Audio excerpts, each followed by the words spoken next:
Welcome to Worthwhile Watches. I'm Rob.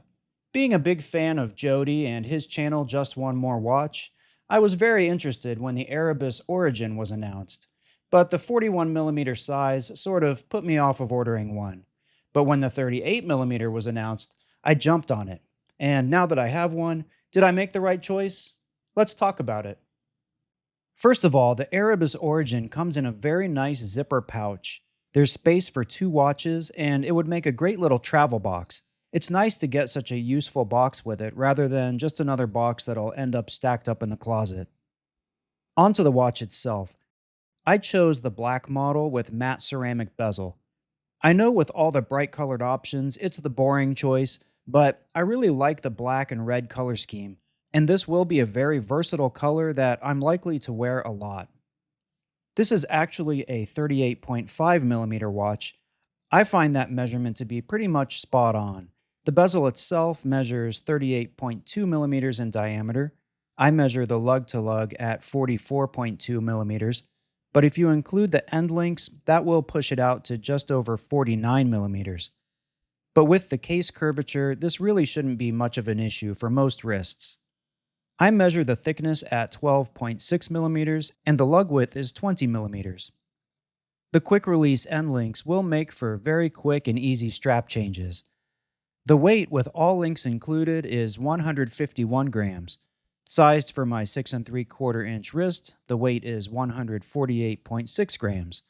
I will note that I only had to remove one link to get it to fit, and these links aren't that long.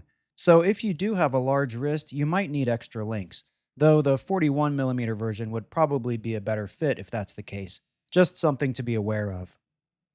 The case is nicely brushed all over, with vertical brushing on the sides of the case, and crisp brushed bevels along the transition from the top to the sides of the case.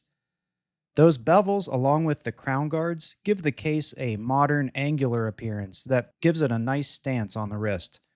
The downward angle of the lugs helps it hug the wrist and sit nice and low. The integration of the bracelet end links with the case is well done, with tiny gaps and just the slightest bit of wiggle. The bracelet is an H-link style with fine brushing, giving it a nice satinized appearance, similar to a Zinn bracelet. This one starts at 20mm at the lugs and tapers to just under 16mm at the clasp.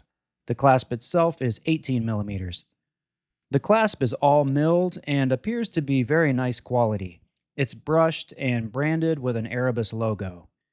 The clasp is 42mm long, but I don't mind the length because this is a tool-free micro-adjust clasp, and I highly appreciate having it. I talk a lot about bracelet fit because it's an area that's important to me. I adjust my bracelets every day as my wrist swells and shrinks. I'm pretty picky about having the perfect fit, not too tight and not too loose. This bracelet allows for that. Great job. I did test the crystal and it is sapphire. The clear AR coating that has been applied does seem to do a pretty good job of cutting down on glare and giving it good clarity. Taking a good look at the dial, it's a textured black with square lume plots at the indices and longer rectangles at 3 and 9 o'clock. The 12 o'clock has double rectangles. Unfortunately, the date window at 6 leaves no room for an index at all. The date window is beveled, and the watch has a color-matched date wheel. A printed Erebus logo appears under 12 o'clock, and Origin and 20 ATM are neatly placed above 6 o'clock. The text is nicely placed and proportioned, and the 20 ATM in red gives it a nice pop of color that complements the small red markers at each 5-minute mark and the red-tipped seconds hand. It's a nice, clean, well-balanced dial, in my opinion. It does have strong Helm and Tudor vibes to it, but I'd say it still has enough of its own identity to distinguish it from others.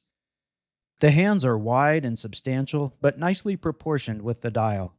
The hands are black near the pinion, giving them a floating appearance. Everything on the dial appears to be high quality, crisply printed, and precisely aligned. Twisting the bezel produces nice, crisp clicks. This is a 120-click unidirectional bezel, There's not much play in the bezel action, and the alignment on mine seems to be spot on. The bezel is marked at each minute all the way around, with larger indices at the 5s and numbers at the 10s. The bezel markings are also fully loomed. The crisp, machined grooves along the edge offer a nice, reassuring grip. Turning this watch over, we can see the screw-down caseback with the Erebus logo, and a few pieces of text including Erebus Origin, 20 ATM, automatic, and sapphire. The 6.5mm signed crown offers a decent amount of grip.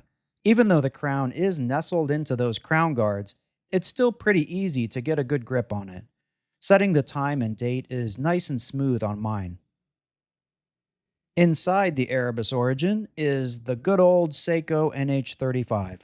I really like this movement for its relatively low cost and usually rock-solid reliability. The NH35 is an automatic 21,600 vibration per hour movement with a date function. It has hacking, hand winding, and a 40-hour power reserve, and in my experience has almost always been a solid performer. This one seems to be running very well, losing less than 1 second per day so far. Every individual watch may vary, of course, but I'm getting fantastic performance out of this NH35. Now on to one of my favorite topics, Lume. The Origin features BGW9 Superluminova and quite a lot of it, on the substantial hands and indices, and all the way around the bezel. The lume glows impressively bright with a nice blue glow. Although the lack of any lume at 6 o'clock does leave a bit of a dark spot in the light show. At the end of this 20-minute lume test, everything is still glowing evenly and clearly visible. But it's not all sunshine for the Erebus Origin.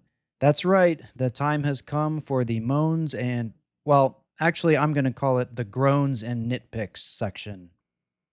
First of all, the caseback has been a bit of an issue for me. The Erebus logo is actually quite deep and sharply cut, which can get a bit irritating on the wrist if the watch gets a bit too tight, and can definitely mark the wearer with Erebus branding on the wrist if worn a bit too tight. I would like to see that smoothed out a bit, and I might have to dull the edges a bit myself on this one. Next is the date. Usually a color match date wheel is a nice touch, but in this case I'd actually prefer a white date wheel to balance the other indices. The black date wheel leaves a dark space on the dial, making the 6 o'clock area look a bit empty. I also really miss having a bit of lume at 6 o'clock. Maybe the perfect solution would have been to have a loomed date wheel.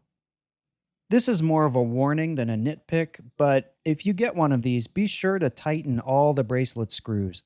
All of mine were quite loose out of the box, and one had already backed out a couple turns. I prefer loose screws to immovable Loctited screws, but it's something to be aware of. So, did I make the right choice waiting for the 38mm version? After wearing this one for a few days, I can say I believe I did.